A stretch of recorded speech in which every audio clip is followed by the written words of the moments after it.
જય શ્રી કૃષ્ણ. તમારું સ્વાગત છે રેખાના રસોડે. તો આજે આપણે છે ને ઇટાલિયન પીઝા બનાવવાના છીએ. આજના યંગસ્ટર અને છોકરાઓનો તો ખાસમાં ખાસ ફેવરેટ. નાના બાળકોથી માંડી યંગસ્ટર તો ઠીક, મોટાને પણ એટલા ભાવે છે પીઝા. તો આજે આપણે સરસ પીઝા બનાવીએ. તો ચાલો રેસીપી ચાલુ કરીએ.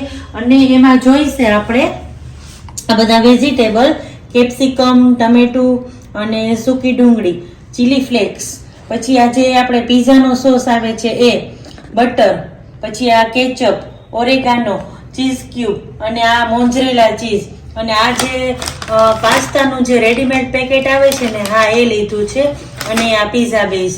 તો હવે ચાલો આપણે રેસીપી ચાલુ કરીએ. ગેસ ચાલુ કરી દીધો છે અને હવે આમાં થોડું પાણી મૂકું છું. આમાં આપણે છે ને પાસ્તા બોઇલ કરવાના છે પીઝા માટે.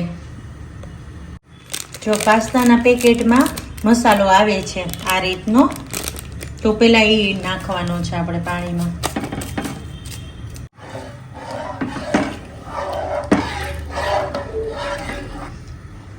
હવે આમાં છે ને આપણે પાસ્તા નાખી દેવાના છે આ પેકેટના. આને બોઇલ થતા છે ને 5 જ મિનિટ થશે, તો હું આને છે ને ઢાંકણ ઢાંકી દઉં છું. હવે છે ને આપણે બધા વેજીસ ચિપ્સ કેમ કટ કરીએ એવી રીતે લંબાઈમાં કટ કરી લેવાના છે.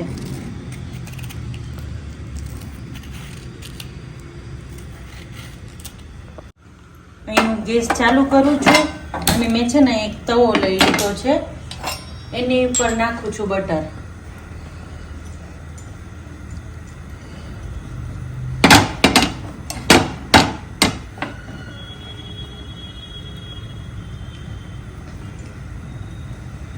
હવે બટર ઉપર છે ને હું આ બેઝ મૂકું છું શેકવા માટે. આ બટરમાં છે ને આપણે એક સાઈડ શેકી લેવાનું છે.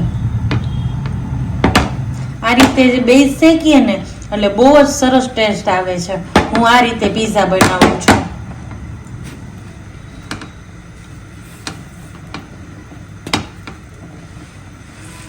થોડું ક્રિસ્પી થાય ને એટલું આપણે શેકી લેવાનું છે.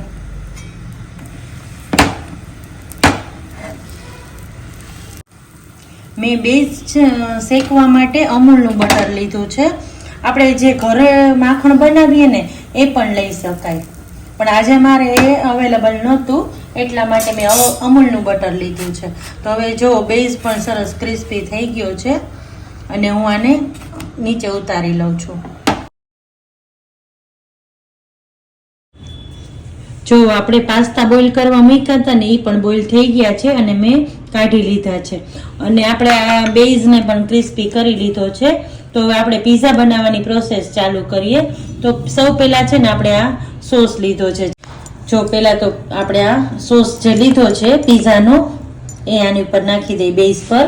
હવે આ કેચઅપ પણ નાખી દઈએ સાથે જ. આને એમ છે ને મિક્સ કરવાનું છે અને આ રીતે આપણે લગાડી લેવાનું છે.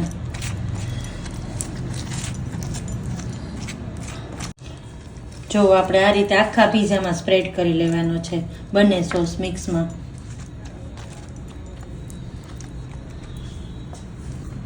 હવે નાખવાનું છે થોડું મોઝરેલા ચીઝ. અત્યારે થોડું જ નાખવાનું છે. હવે આપણે કટ કરેલા વેજીસને આ રીતે ગોઠવી દેવાના છે પીઝા પર.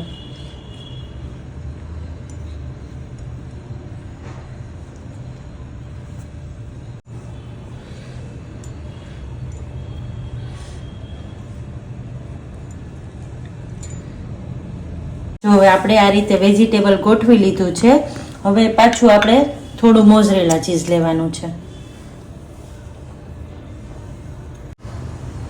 હવે આપણે પહેલા કરતાં થોડું ચીઝ વધારે નાખવાનું છે.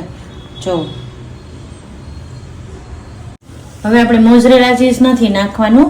હવે આપણે આ રીતે પનીરના ટુકડા ગોઠવી દેવાના છે. હવે અહીં આપણે પનીર પણ ગોઠવી દીધું છે. હવે પાસ્તા.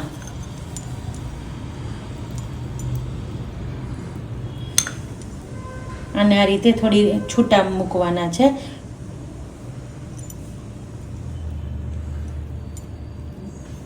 આ રીતે આપણે છે ને પાસ્તા ગોઠવી દીધા છે અને હવે આની ઉપર આપણે ચીઝ નાખવાનું છે, જે આપણે ચીઝ ક્યુબ લીધી હતી એ.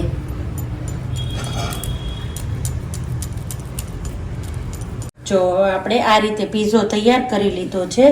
હવે એમાં નાખવાનું છે ચીલી ફ્લેક્સ, ઓરેગાનો.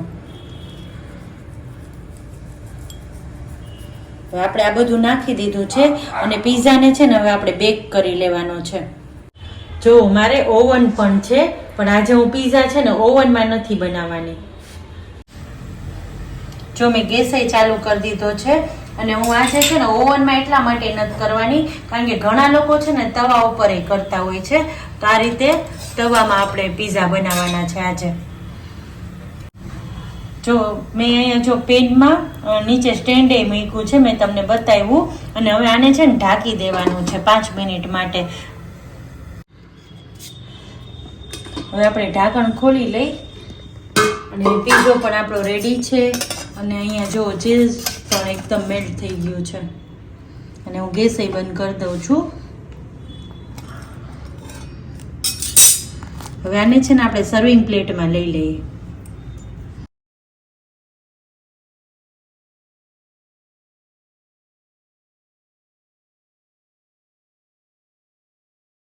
તો તૈયાર છે આપણા ઇટાલિયન પીઝા. જો એકદમ સરસ ચીઝથી લોડેડ. આજે તો યંગસ્ટર જોશે તો મોઢામાં પાણી આવી જશે.